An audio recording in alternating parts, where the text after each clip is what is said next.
All right, family. Welcome back to another episode of Mosaic Entertainment Group Presents.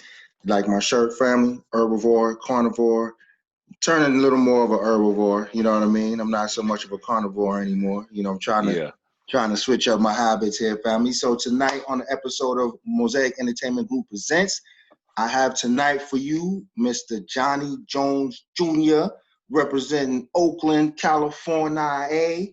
Now make Phoenix his second home, but Oakland will always be in his heart. Absolutely. Welcome, brother, to the Mosaic Entertainment Group, man. So first, family, little housekeeping before we begin and let Johnny do his thing. Please hit that like button, hit that share button. On YouTube, I need you to hit that like button, hit that share button, and that subscribe button. All right, family? Also, take a look at my new website, www.mosaicentertainmentgroup7.com. Spell it all the way out. I got some good stuff on there. Also, you can catch me on Patreon. You can catch me on Spotify and all the podcasts. All right, now we got that out the way. All right, brother Johnny, welcome to the show. How you doing this evening? I'm good. How you doing? All right, good, man. Introduce yourself to the audience. Let them know who you are, what you do. Man, a lot. So I'm Johnny Jones Jr. I go by J Jones or Everything Jones. I do a lot, man. I'm into iPhoneography. I've been doing it for definitely over 5 years. So I do photos and videos, shoot with my iPhone, edit on my iPhone, do everything on the phone. I was using Samsung and it wasn't able to do what I needed it to do at the time. And I was like, let me get an iPhone, and the picture was clear. I could get the videos I want, learn how to use iMovie on the phone. And so, yeah, it turned into me taking pictures for people, doing some videos and people liking my videos. Did a short film, shot and edited a short film on my phone for a work project. Showed a couple people, and that turned into me shooting a commercial with somebody, shooting a contest video for somebody, shooting YouTube videos and different things. So, yeah, I do a lot, but I try to stay active on the photography video side. I'm a creative. I'm an artist as well. I still do a little hip hop, some poetry. I'm a part of the Black Phoenicians Writers Group. You know what I'm saying? BPWG. So I try to stay active, but everything Jones, I do a lot. But I'm just so into being creative and just expressing yourself in any different form of artwork. Absolutely, man. And one of the things that I appreciate about what you do, man, is your Everything Jones brand, man, is pretty dope, man, because you go on live a lot of times and you speak from the heart about things that you experience, what you're going through. So a lot of honesty. You give your opinion on either situations, people. You're very keen on friendship and being real leery about the people around you. So I think that brand that you have, man, is very, very, very useful in this time because people need to see. It's refreshing to see someone, especially a Black man, be honest, be pure, be real. No one's perfect, but it's like, hey, take it or leave it, right? So where did that come from? Where did that mind state come from to even do something? Kind of from the telling of what you're saying, like being a Black man, and the thing of, for a lot of people, it's like we're supposed to be a certain way. Society has painted us to be a certain way. People in their minds see us to be a certain way. So you either fully thugged out or you're fully Carlton, as an example. And if you're in the middle ground, then that means you're a rapper, or you're a basketball player, or a football player, or you're a comedian, or you're doing something to just like to entertain. You're either two extremes, or you're like the safest place for people to accept. And for me, it's just like, well, I mean, you're just human. So you can have these abilities and these skills to be super professional. Your background can be from somewhere that, any and everybody just can't go, which is, unfortunately, a lot of our stories that we can relate to, we come from places to where you look back and it'd be like, man, I'm happy I made it out of there.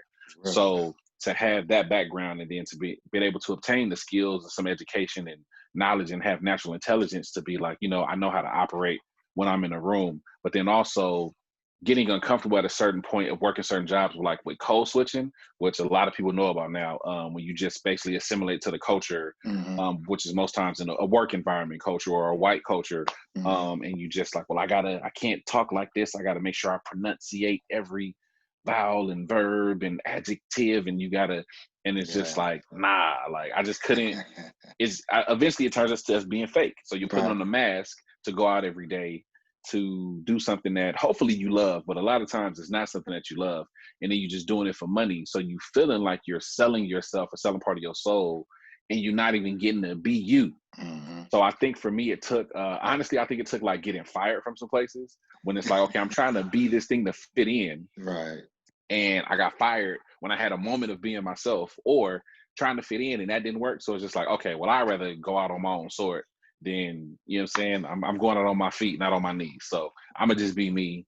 And I was blessed to be able to get into the field professionally of working in behavioral health, to where bringing your genuine self is appreciated, because we're working with people. And I often say I work with a lot of throwaways or the forgotten, because it's kids that are in the foster system, DCS, kids that come from homelessness, or kids that have lost their family, or they got pulled away from home for different things their parents may have did, which caused them to have different behaviors. So it's like, okay, I'm working with these kids and these teens and young adults. So it's like, how am I going to get them to listen to me and be real with me if I'm not giving them, something solid? So I think all of that kind of shaped into it. And then just life experience, knowing who I am, knowing where I come from in the city of Oakland, and the background of just the city, from everything to our activism, to the Black Panthers, to, I remember going to school sometimes and it just be a protest and people in the streets, and I didn't even know what it was about, but it was just the culture that I grew up in. But people was always fighting and speaking up for something, because you can't just accept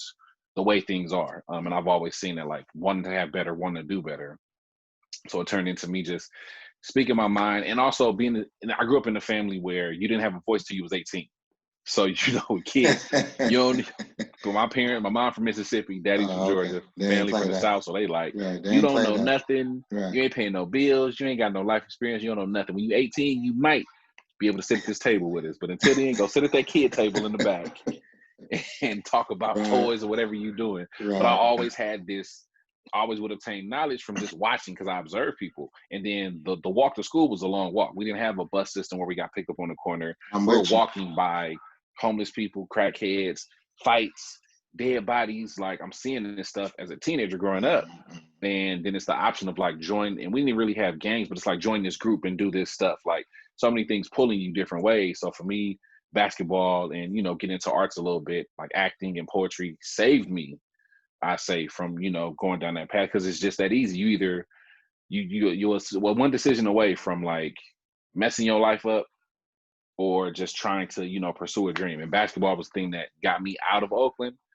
And yeah, I'm thankful for that. But yeah, all of that stuff turned into me being like, I'm gonna just be me and speak my mind, because I would rather people be mad at me for being me than to be mad at me for not being myself. Right. I was gonna ask you that, because you know what it is, man.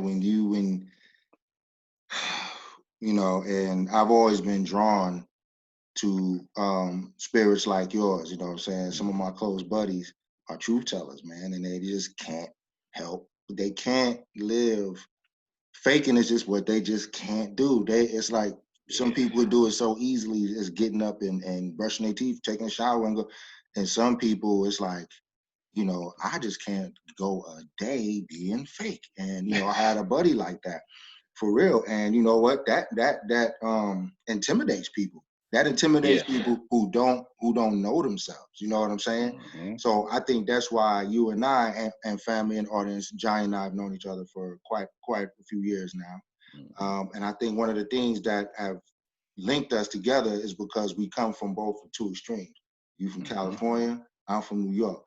You from Oakland, I'm from the Bronx. So the Bronx always kind of, quote unquote, played the shadow, quote unquote, to Brooklyn. As when everybody's talk about LA, in California, it's always LA or Hollywood, and not really Oakland. Yep. Not knowing that when you really study that history, you might want to say Oakland first before you say LA. But that's for another discussion. But so I think that's why we link. And then basketball and the arts also saved me. You know what I'm saying? Like, I grew up in my neighborhood. If you didn't play ball, something was wrong with you. You know what I'm saying? And it left you open and vulnerable. You know what I'm saying? And we didn't quite have gangs then either. So you feel where I'm coming from. I walked to school and you had to walk by. And I remember distinctly from middle school, 7th grade, all the way till I left New York as a senior in high school. Mhm. That was one of the things I used to do was count the crack vials on the way to school. You know what I'm saying? Because my neighborhood was crack city, brother. So I get it. So basketball, we played ball, played good, developed a good game. I had a little secret life where I was running off and playing, you know, being an actor, being on stage and performing and doing commercials, doing all this stuff, man, and being, you know, developing that side of myself that I didn't really understand. You know what I'm saying? It was just something that I thought was good. I didn't realize what it was doing for me until later in life. You know what I mean? Gotcha. So I get that, man. And but the point I wanted to make was it's that authenticity get you in trouble sometimes, man. So I know you've gotten into it sometimes. I've seen some of the comments. How do you deal with that, brother? I don't know. I mean, I don't want to say I ignore it because I feel like that'd be like I'm taking like a cocky side to it, but I don't let it bother me. I don't let it deter me from being like, oh, well, maybe I should do this different next time. I definitely, because a lot of people think I don't think before I speak, but I'm very intelligent. So I think, and I think fast. So I'm thinking before I speak, and I think about possible outcomes. So this is either going to go all the way how I want it to go, it's going to go all the way left, and I wasn't expecting this, or it's going to be a little shaky, but we'll be able to get somewhere with it. So, and then it's just a matter of, do you feel like dealing with it? And I hold myself accountable. Because having to grow up, like, you know, in certain areas, you got to grow up fast. So it's like, okay, you got to become an adult. You got to become accountable. Your actions matter. You can't be a kid no more. So them games is over. So learning that stuff young, it was like, okay, that's why before I speak, I'm like, do I want to deal with that? Like, if I say this and a lot of people don't agree, I'm gonna have to deal with the backlash. Do I feel like having those arguments, debates, or discussions, you know, and also I'm not afraid to be wrong.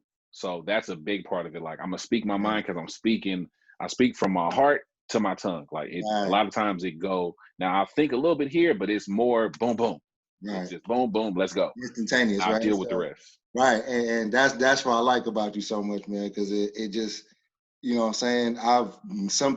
A personality like that has never once bothered me, man. It actually drew me closer to, you know, and I never understood people who couldn't take it. Like, you can't take somebody telling you, you know what I'm saying? Even if it's what someone would interpret as bad, if you stop and listen to what's being said first and take your feelings out of it, you know what I'm saying? Because you're big on that. Take your feelings out of it.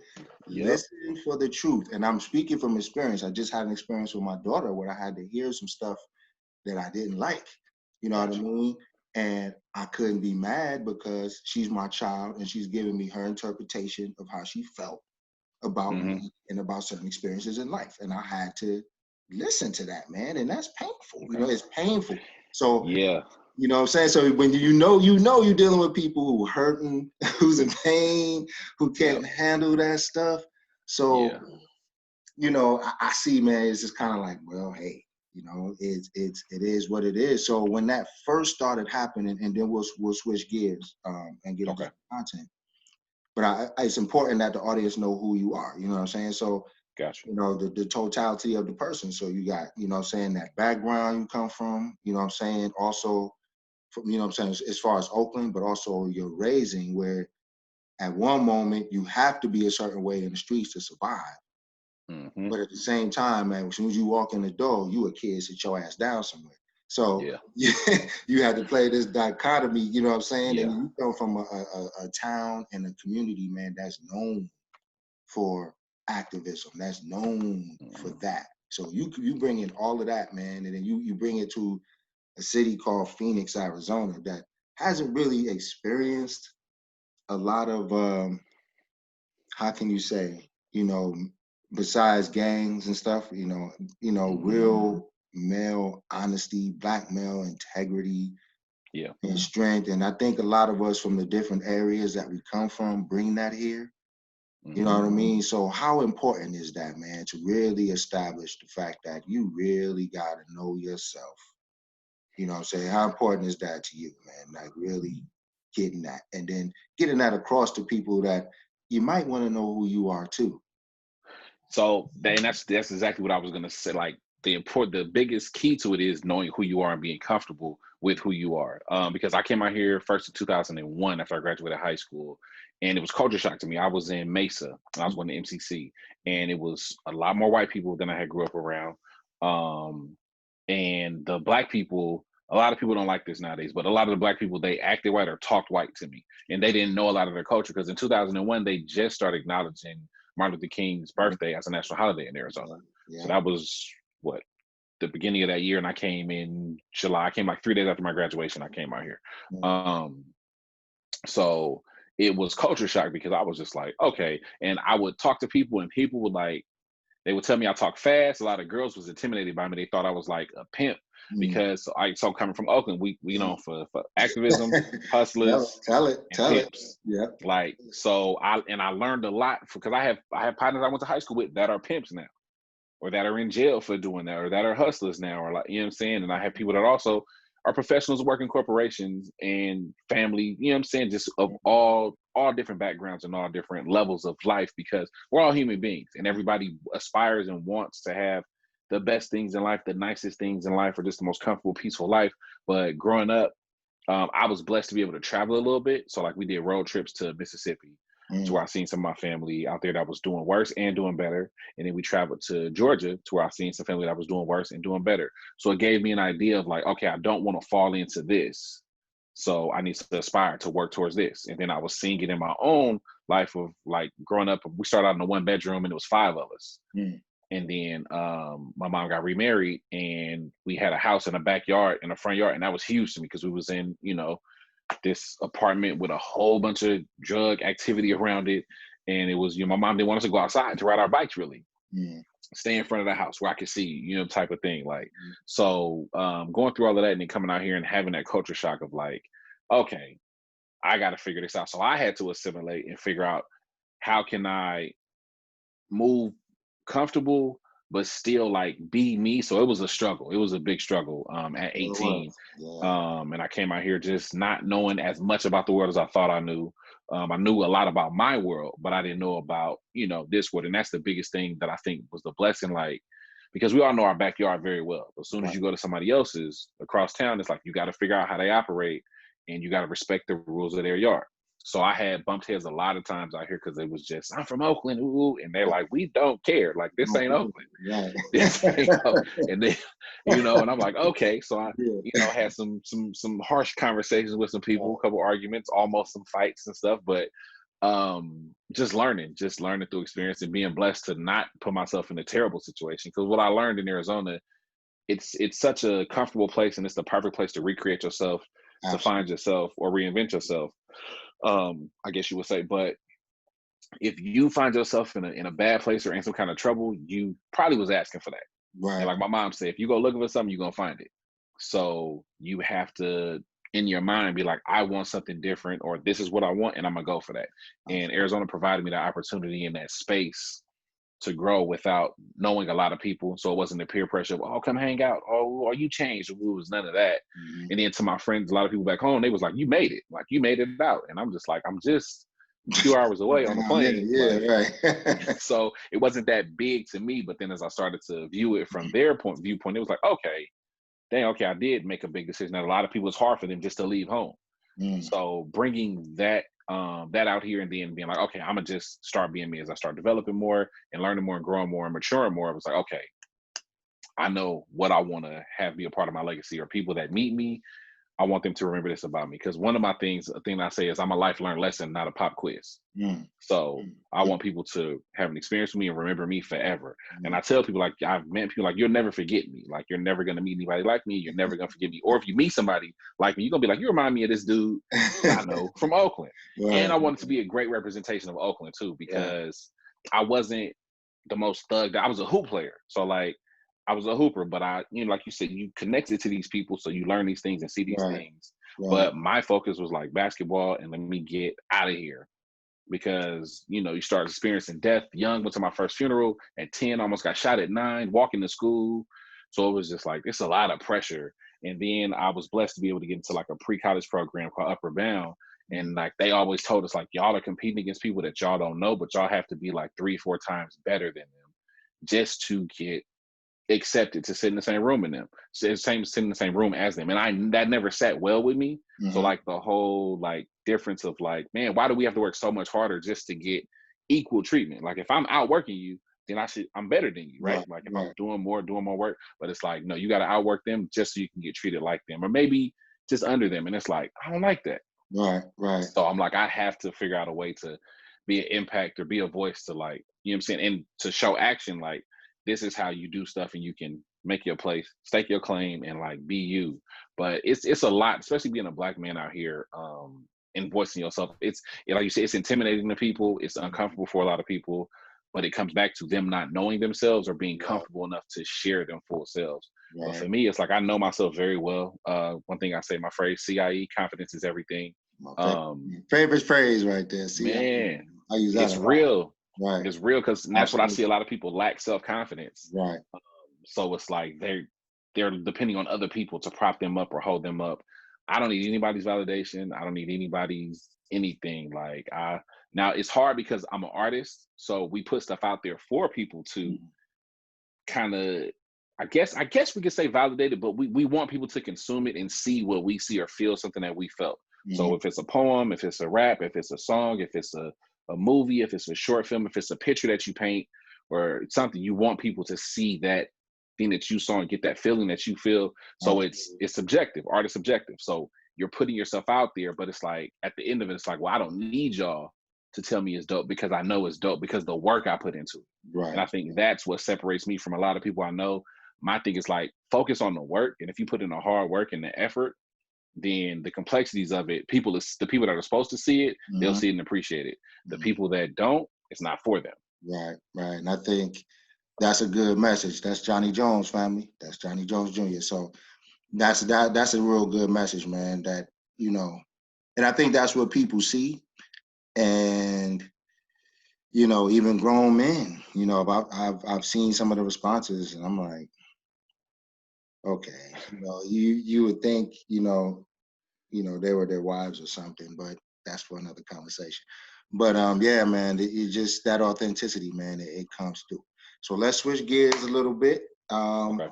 So you mentioned the term when you first were introducing yourself, and it was called iPhoneography, I think you said, or iPhoneographer, iPhoneographer. Okay, explain that, because that's kind of a new term. I've never heard that before. Is that something that's not new per se? Because I know people have been using iPhones with that actual terminology. Is that because people solely use iPhones to create content?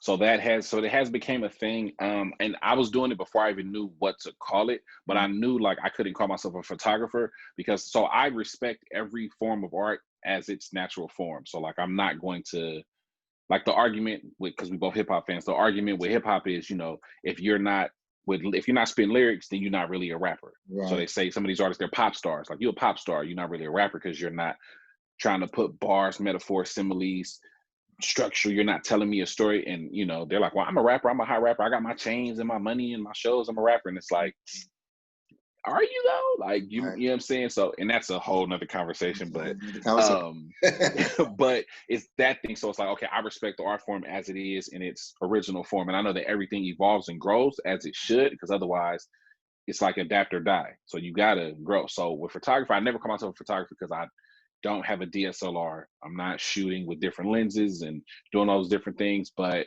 I knew, so in high school, I was blessed to be in the media academy. So that's what, I'll start there. So I was in the media academy at high school. Okay. So I was doing TV. So we got to sample each thing: television, newspaper, and broadcasting the radio. And so I was on the TV with the old big camera on the shoulder, the reel to edit the whole, like, oh my gosh, them things. And then the newspaper, we had to make our own newspaper. And then we had to do radio, and I fell in love with radio. One, like people from the Bay, like we love to talk, like we love to hear ourselves talk. So we'll, you know what I'm saying, we could chop it up all day. We could tell you a story. We got that. So radio was perfect, and I had my own internet radio show from my sophomore year to my senior year. And it would broadcast locally, like on our local channel that showed like our school schedules or like local game highlights. So that was cool. But being able to do that helped me find kind of that love of like using my voice even more. So it turned into me like, okay, let's try. I was doing poetry since 11, and then I started rapping seriously at like 21. But I used to I was the one that would make the beats for my friends while they rap. Oh, okay. So I would kind of play the background of that because I didn't You have the on the confidence. wall like this, right? Yeah, I beat On on the the wall, wall, on the yes. desk. Okay. Yeah. Okay. So I was like, I didn't have the confidence in those skills yet, but I know I could get up and write a dope poem and say it. Because being a middle child for me, like I got my attention from being on stage, playing basketball because everybody looking at the floor. Right. I would volunteer to speak at the assemblies because everybody is watching the stage. Like, so for me, it was like getting that need of getting the attention, but also the artist in me was like, this is it. Get on the stage, speak your mind. You know what I'm saying? So now iPhoneography came, and I feel like I just started hearing the term maybe 3-4 years ago. Lightly, but it's the same thing, that respect of you're using your iPhone to strictly shoot. And I guess phoneographer will probably be a thing that some people are probably using because it's multiple phones. Everybody's not just using the iPhone. But iPhoneography is a big thing because iPhones are so heavily used now. Like they use the iPhone to shoot a couple films. One was Tangerine, which is on it was in the Cannes Film Festival and won some awards and was on Netflix. And then there was a feature film that went to the theater that was shot on an iPhone. So it's becoming a bigger thing. And I remember there was a big deal when Kanye West shot a video and his director used his iPhone. So like it's big. I love it that it's getting out there more. Kind of like mad, I guess the artist in me, kind of similar to something that Common said. Common is like, he respects all other artists, and when somebody spit a dope verse, he'd be like, dang, I wish I would have said that. All right, let me try to come with something better. So I was kind of mad that like celebrities was getting the attention for doing stuff that I had been doing for years. But I'm just like, it is what it is. They put themselves out there and they made this connection. They have that spotlight. So whatever they do, people are going to notice it quicker than when I do it. But it's now like, okay, let me just keep honing my skills, and somebody will come to me to do this thing, because I know how to do it. So which phones do you use? The iPhone. So right now I have the iPhone 10XS Max and 2 iPhone 10s. Okay. Oh, 2 iPhone 10. Okay. Yeah, but I started with the iPhone 4S. That was the first iPhone that I got, and that's what I started shooting with.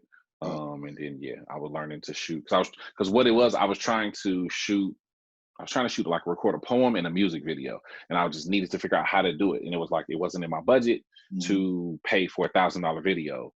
So I was like, okay, let me figure out how to do this stuff myself, or some of this stuff myself.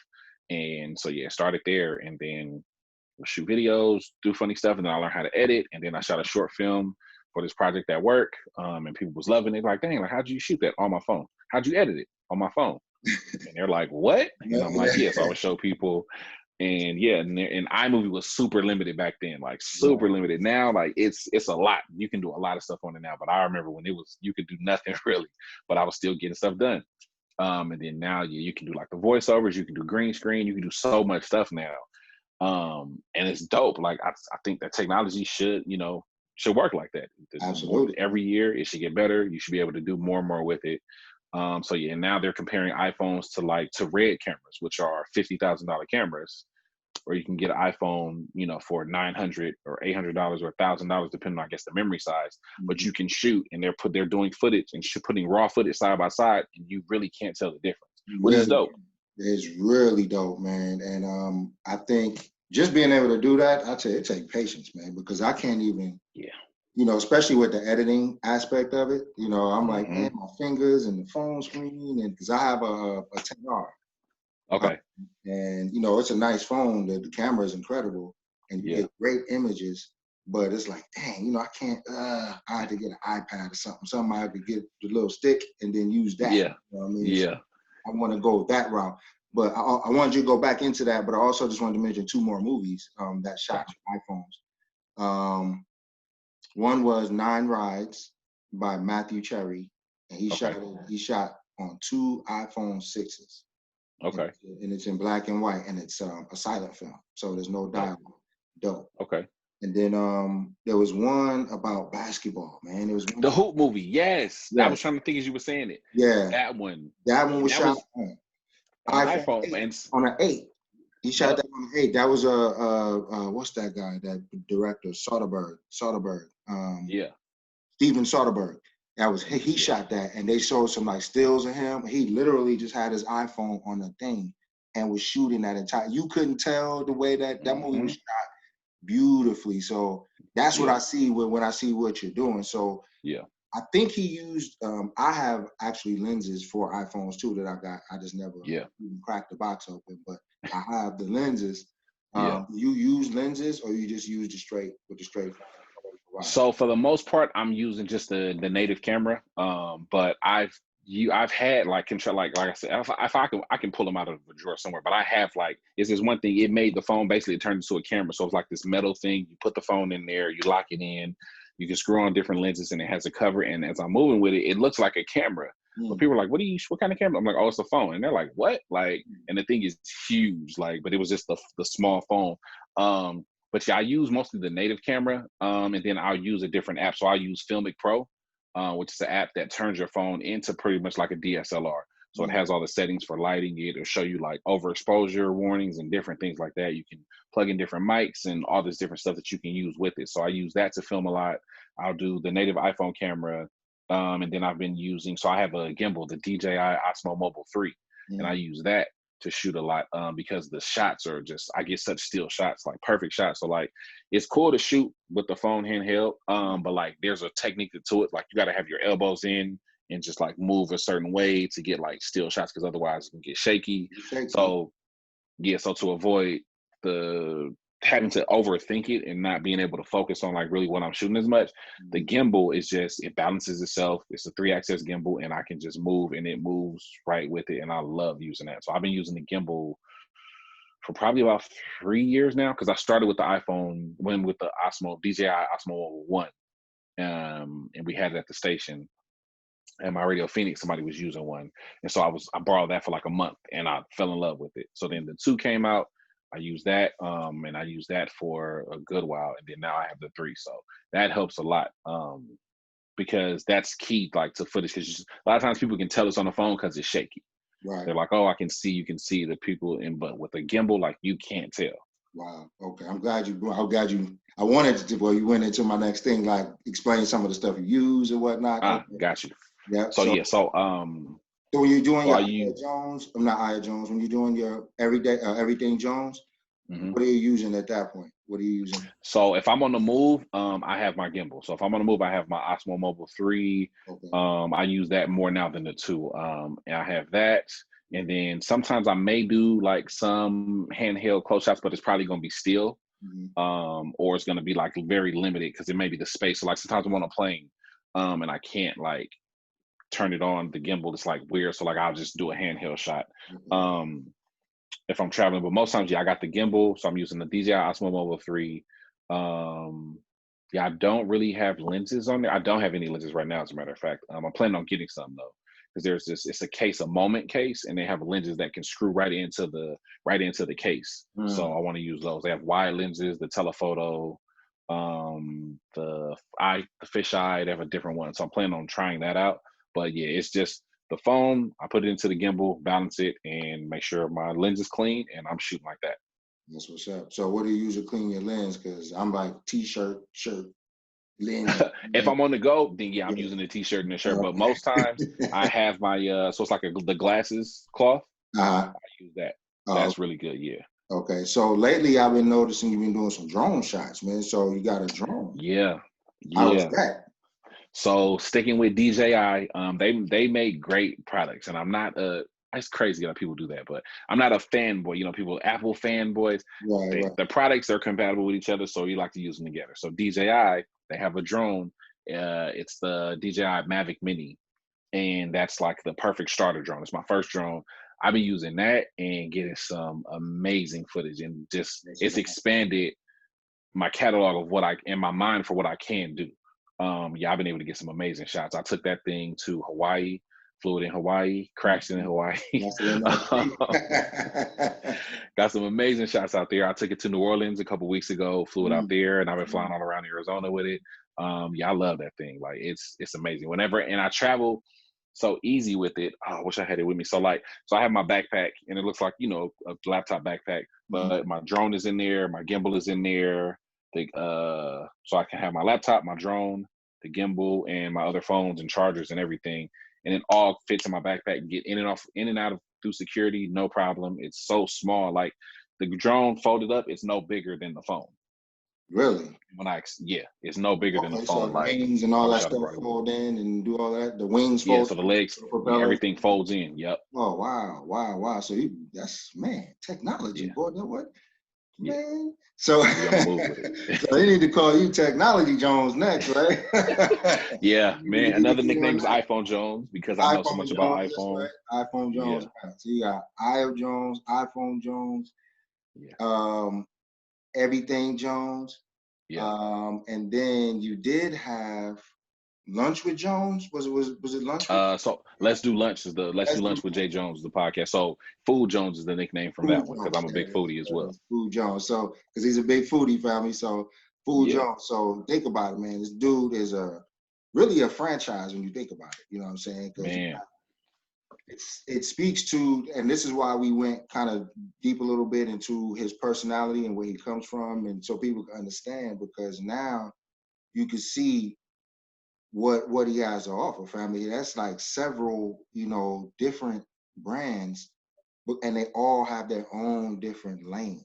Feel me? They're Mm-hmm. not cross-sectioning, they're all different lanes. So it's unique, you know what I'm saying? And I think that last name Jones adds a uniqueness to it because it's easy to say, you know what I'm saying? Yeah. So and the name together flows so quickly. I think I told you I grew up with a brother named Jerry Jones. Okay. We never called him Jerry. Yeah. Never called him Jones. Whenever you see him, he was a baller too. Okay. Jerry Jones, that's it. Jerry. And he got Yeah. that nickname. Well, not that nickname. He just got that. We just never call him anything else because the way he had such a personality about him. So the way he walked, he kind of was slouchy with the way he walked, right? Okay. But put a basketball in his hand. Dude Yeah. was mean. Dude was mean, and he was like Yeah. one of my school, much like yours. We won. You guys won state. Yeah. We won city, and then Okay. we ran the city. So for 3 years straight in the 80s, in the late 80s, Stevenson High School ran the city. So, Dope. but we go upstate and get our butt kicked by the white boys. But, them the ones where they're trespassing and outrunning you and out hustling you. 7 passes before they shoot and Just down the yeah. court in 10 seconds, ball in the air. Yeah, So, and speaking of that, so shout out to Fremont High School, John C. Fremont High, Tigers there for you go. life. There you go. There I you was in the go. media academy there. Shout out to Michael Jackson, Mr. Donahue, Mr. Wilson, and everybody that had Mr. Hurst and Miss Soroki. Like I had some dope teachers, like Mhm. some amazing teachers and people that they knew what we were up against. And for the most part, yeah, it was like most of these teachers were white teachers that knew, but growing up in the Bay Area, I think for them, they knew like, and they had appreciation for the kids because it's a melting pot. You Mhm. got black kids, Mexican kids, Samoan, Tongan, African, Filipino. We had a few white kids at our school, but like you knew that you're teaching. I feel like they knew they were interacting with kids that in their daily lives, they had so much to deal with at home. And then you're trying to come to school to get an education, and they're selling you the dream of like, go to school, pay attention, go to college, get a good job, and woo. And they're just like, these kids are not seeing that. So like they kept it real with us. Like if you want to do some of this stuff, dive into it and really learn how to do it. So I appreciate them for giving us a lot of opportunities to really learn, stay after school and learn how to use the editing machines. Really sitting down and teaching us how to use the stuff to create drops or use the radio stuff or just whatever it was. Like, if you want to do this, you can do this and turn it into something. Absolutely. So you've actually taken all of those lessons, everything you've seen, observed, and been through, um, and now it's culminated into this thing where now you're a foodie, and it's like you give. It's not like you just, hey guys, I like food. This is good. It's like you travel, you go to different places, you Yeah. actually give reviews, and you deal with the owners, and it's like a real thing. You know what I'm Yeah. saying? That's totally outside of your drone work and what you do with the cameras and how you Yeah. work with your iPhones and you shoot your content over here. And then that's totally separate from,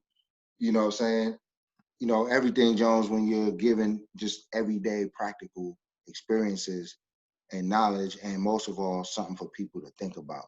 So Yeah. as that's admirable in itself because it shows that you took what they taught you and what they were showing you. you took it and you said, okay, I know I could do something with this. And a lot of brothers don't do that, man. We took it to the side for something else, you know what I'm saying, and hit them streets, and next thing you know, the dude that was a high flyer b-baller is now around the corner getting choked out by some rock, you know, some crackhead, you know, getting beat out in the alley, you know, because he's smoking, you know what I'm saying? So and I've seen that other side of it. Some dudes that was legends at my school. Shout out to my coach, Clint Williams. We won the state championship in 1999, just made 20 years last year. So 21 years, we made history. We was the first public school to win the state title in like 40 years, I think, 30 years, I think. And we beat De La Salle for the NorCal championship, and then we beat Mater Dei for the state championship. Never forget that. But shout out to my teammates. Mater Dei ran Cali in football and basketball back in the day.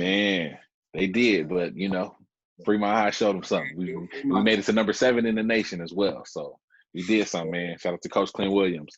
But it was, it's really, it's that thing of, I guess, like now that because I also, so working in behavioral health, when I speak to kids, I became the teacher type. So it's cool to see them like using the lessons that I taught them without looking for help from an adult. They just can manage their own chaos or a problem that comes up, and they reach back to like, okay, this is what was told to me, try this, try that, try that. And it's cool. It's like, I guess like having a kid, and when they don't have to call you to handle their problem, they just handle it, and you may happen upon it or walk by and hear them saying something that you told them, or that, you know, a lesson you taught them, or you see that they handled it, and you just like, dang, they was listening. Like, cool. So I guess I'm bad for some of the teachers, because I was a little hard-headed. So I was a hooper. So I was just trying to get my grades so I can get to the game.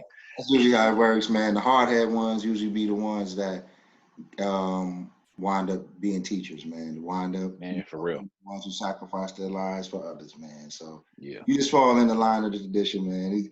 Hey, they all were precocious, you know, crazy children, man. A lot of them were wild, kind of out there, but they the ones that saved the world.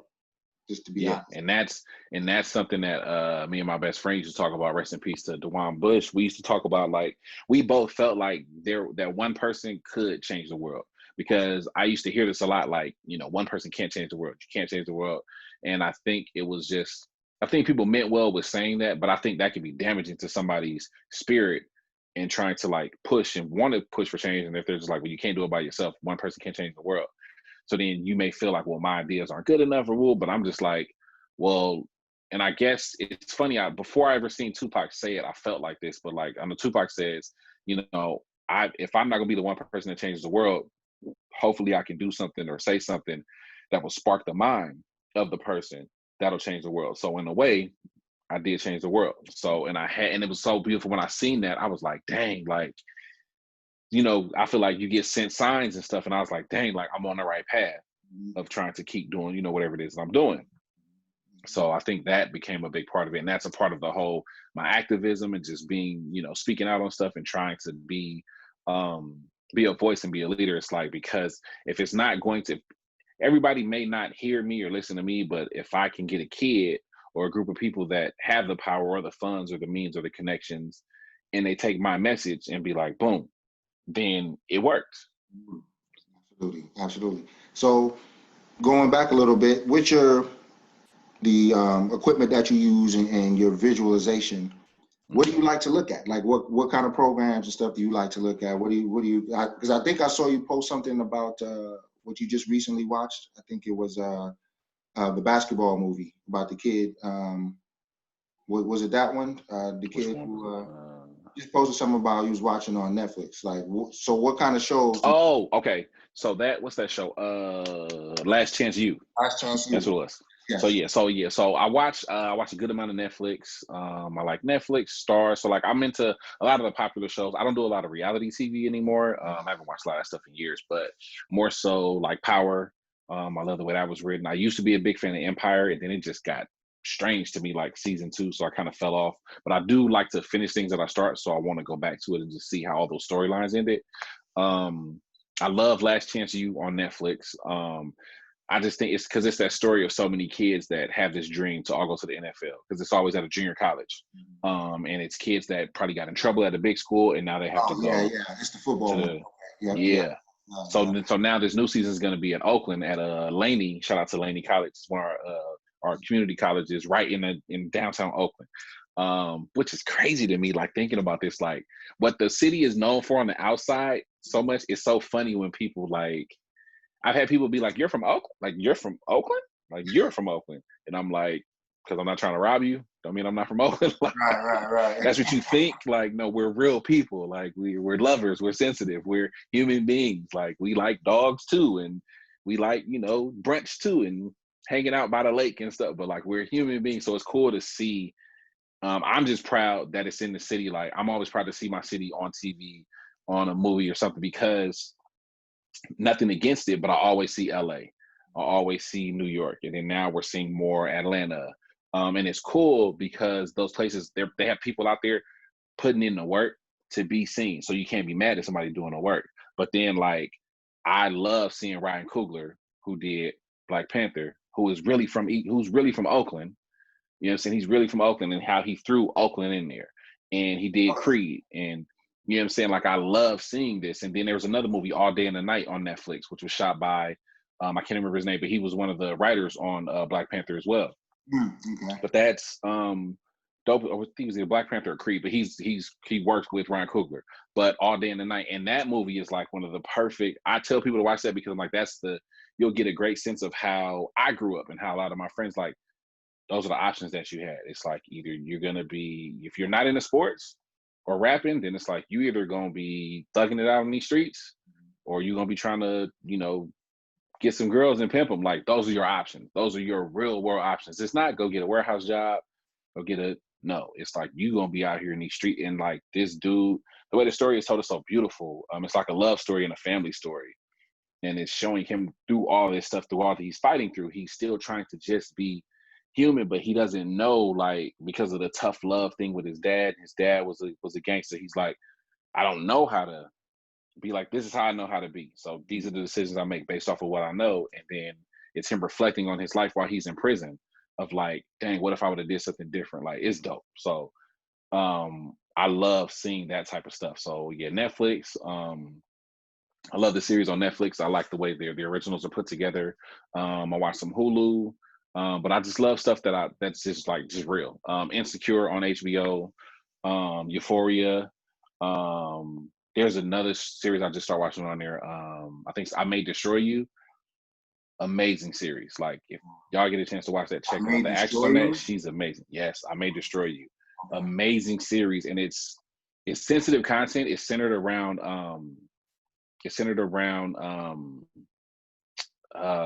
sexual assault. And this woman, she's a writer, and she is trying to work on her next big story.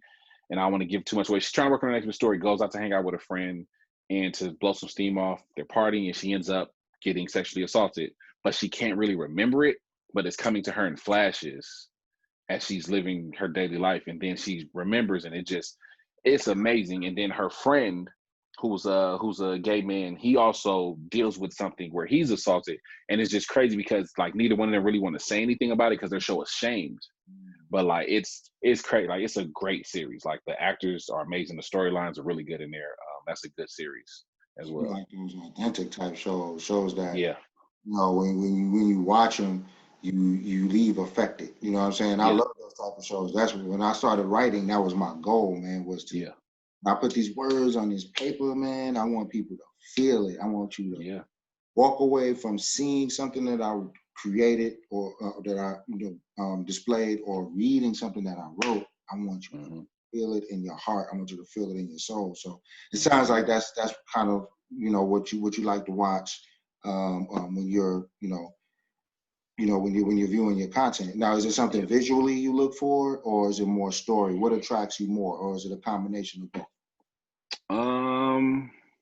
I think it's a combination of both. Like, because I love those types of things like Insecure and stuff, but then I love Westworld, which is an amazing show. It's just the thinking of it. Have you seen Westworld?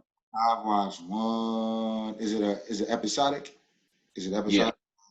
I think I may have watched one episode. Westworld. So it's basically about like the future. Like there's like this town that was created. You catch a train to this town, and you get to be whoever you want to be in this town. So like it's like an old Western town, but they have robots or Sims, but they're human like.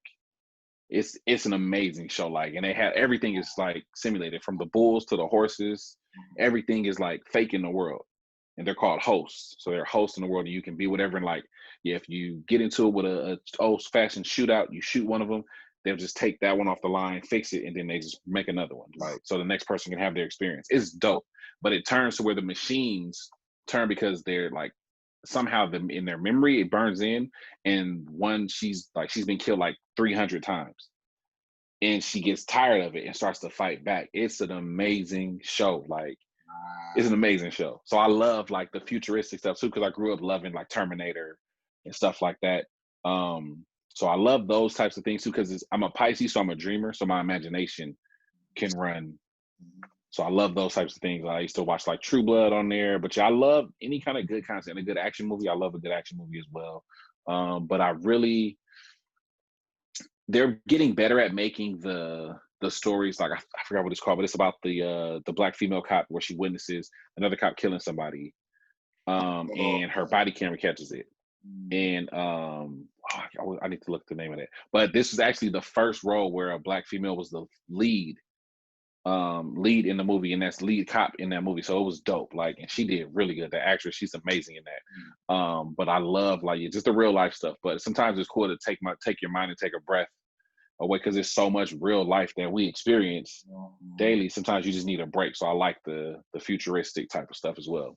And I love like Walking Dead. I love Walking Dead. Okay, there you go. I release when I want to just kind of, I look at something stupid like Soul Plane or something like that. Yeah, Kind of love get those as well, for a sure. little giggly. This is so dumb, but it does take like your mind off of it, off of things, and the stuff can get real heavy. All right, man. This has been one excellent interview, man. One of my better interviews. I knew it would be. For sure, appreciate it. Quickly explain what the BPWG is. I know what it is, but let the audience know what that is, man. What is that about? Because people seeing you with that shirt on, so I know they asking questions. So BPWG, Black Phoenicians Writers Group. So this is a group that was started by Jermaine, of Black writers that create content for everybody, but it's just from a Black perspective. And it was something that we felt like something that we know was needed in Arizona. And we're pretty sure the world can appreciate and will use it. We'll find a use for it once we put out more content, and get one of them big contracts to write something big. But we wrote a film, Him Too, which is a flip on the Me Too movement. And it's respectfully paying respect to it, but it's just on the other side. It's a man dealing with that situation, because we've heard stories like with here and there, but we haven't seen anything on that besides the one episode on Little Rail Show. After we did, I was like, that's when we knew we was like, we going in the right direction. Right track. So we saw that episode and we was like, yeah. So Him Too is one that we did, which we'll be bringing to you guys really soon. But it's just a group of adult people that want to create and write and have content and tell our stories from our perspective. Because it's one thing to always try to go off of the audition, to try to get on the camera crew, to try to get this character, get this job. But it's like, if you can you create the story and you write it, then it's like you don't have to ask anybody permission. You know what I'm saying? So and we own our story. Like we should be able to tell our own stories. We're creative as well. So we came together, started with Jermaine. It was just 3 of us at first. Yep. And then we've grown to 6. Because we want to keep it small. But yeah, a group of creatives, and we're working on trying to write some shorts, and then hopefully some full-length features, and hopefully a web series too. Like, if we can get the one that for Arizona, get that one going. That one's gonna be big. That one is gonna be awesome, man. And I was thinking about that one the other day too. But we'll definitely, because I think that will be timely right now too. Yeah. I think we should really start laying the groundwork for that one. Yeah, I was thinking about that, like, because I know we were talking about doing like hour episodes, and we were like, what about? But I'm like, even if we just do like 10-minute, like, just, you know what I'm saying, some shorts, we can, because there's so much stuff, and that's the beautiful thing. But it's the crazy thing, like, we're not chasing a news cycle. Like, we don't work for CNN, so we don't have to talk about everything that's happening. But life will happen every day. So it's stuff that's coming and we're like, oh, we need to, because it's current, so people to get this. So let's pull that in. And I hate, like, I don't want to miss those moments. As a creative, you know, you get this space and you're like, oh, this is what I've been thinking about this and working on this. All right, everybody's paying attention to this. All right, let me put this out. Let me put this out. Hey, y'all, I got something for this. I got something for this.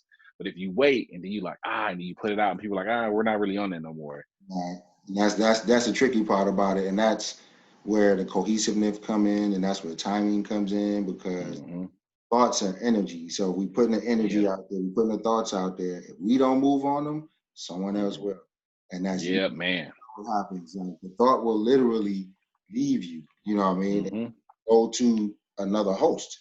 And that particular host, whoever receives that energy, will go ahead and put it out. And next thing you know, you're like, man, that was my, you know what I mean? I could count on hands and toes how many times this happened to me, even to the point of this technology that we're dealing with right now. In the year 2000, I remember telling my wife at that time that this is going to be a 500 channel world. And one day I'm going to get one of those channels. I got 3 now.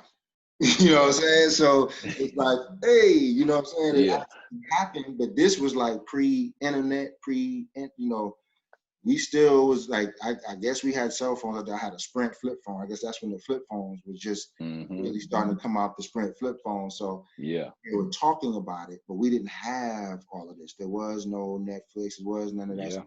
I visualized Netflix. I visualized that where I could actually take a channel. And that's why I created my company way back then, because I said, this is going to be the network for one of those channels I'm going to get in the future. You know, I didn't think, you know, as far, or let me put it this way. I didn't think it would take as long because of the technology, and then life come in, you know, kids and stuff happen, but it's happened. It's here. You know what I mean? Now I have 3 channels, and they're just on YouTube, but it's a channel that I can actually as a network, you know what I mean? Boom, there it is. And it's free. I didn't have to put any money up, you know what I mean? I'm just Wi-Fi service. That's it. So it worked out even better than I planned it, right? You know what I mean? So, all right, brother. All you got to do is deliver the content then. That's it. It's just put the content together. And, you know, I also like to mention that second film we did too, man. I know that was kind of Leia's thing, but we did Missing Pieces. We did work on that. Missing Pieces as well, man. So we actually have 2 family that we put together. And Missing Pieces is actually in a, I guess this is why we haven't seen the final cut yet, because it's in the film circuit right now. So, you know, I guess it's kind of a clause or things or something like that. They can't publicly display it, you know, until, but it's been hung up with this COVID thing and all of that. But yes, we did do a second film. And, you know, it's just putting together the content, you know what I'm saying, stay abreast of what's going on, man. But Jones, you've been an excellent interview, brother. Please let the audience know how they can find you, where they can see those amazing drone shots that you have. Just let everybody know where they can find you, where they can see some of them shots, man. Okay. YouTube, Everything Jones. Instagram, Everything Jones. Also the Instagram, Eye of Jones, EYEOFJONES. That's my official company name for what I do visually, Eye of Jones. The followers are going up, which is amazing because I have 0 content up on here. I have the 3 pictures that I posted for Black Lives Matter, but I don't have any content, which is dope though, because that means people are like waiting, because I show teasers. And so people are showing, like, waiting for it. I'm just trying to figure out how to post it, but I think I'm overthinking it. So I'm about to just start, boom, throwing stuff up like, this is what I've done, so that people can see a little bit of everything. Absolutely. Now but man, my audience is expecting it. Man, I got you. Yeah. So I have Jones on Instagram, Everything Jones on Instagram, Everything Jones on YouTube. There you go. On Twitter, what is my thing? Twitter, I talk a lot of trash on Twitter. I go off Twitter. So you can find me on Twitter as well. Let me see my Twitter. It's JJones510 ESO. I believe is that's what it should be. One more time for the family. JJones510 ESO on Twitter. Right. So Instagram and YouTube is where I'm heavy at. It's where I use most of my stuff. So awesome. All right, man. So any parting words for the family? You know what I'm saying? We've seen the true man, the character of the man. And one of the words that I could say too, man, is just vulnerability. You know what I'm saying? And not because, to be honest, you're vulnerable. You know what I mean? Because Mm-hmm. you're opening up. You know what I'm saying? To be an artist is to be vulnerable. You know what I mean? Yeah. That's the only way to give knowledge, wisdom, and understanding. Really, is to be vulnerable because It's we to be don't vulnerable, and that's where I think that's where I think the confusion comes in a lot with people, or where people hit that wall with me, because I've been told I'm too abrasive, I talk too hard, I'm too aggressive, or too real, pretty much. And I'm just like, well, I'm like I said, I'm not afraid to be wrong, and I'm not afraid to open my emotions up and put myself out there. But I think it's all because I'm an artist. And so what I've had to realize, what I think I just realized in this moment, that's why I love having these conversations. A lot of people that don't get it, they're not artists. So it's like I'm trying to explain something from an artist perspective, and I would rather be talking to an artist, or I'm assuming I'm talking to an artist, because a lot of people nowadays, they can philander and act like they're this and that. But I see they're really not that. So they don't get the different dichotomies, and how I can be here one day and there the other day, and thinking about this thing and feel this way about that and do this and do that. They just don't get it because they don't have the same type of mind. There's some of them will rather just be programmed and told what to do. So to go against the grain, they're like, oh no, you can't say that. And it's like, well, who gonna stop me? Yeah. Who gonna stop you? So, pardon words of wisdom for the family before we call it a night. What do I have? Well, my normal phrase, man, y'all know what I say. I say CIE. Yeah, that's my movement. Confidence is everything.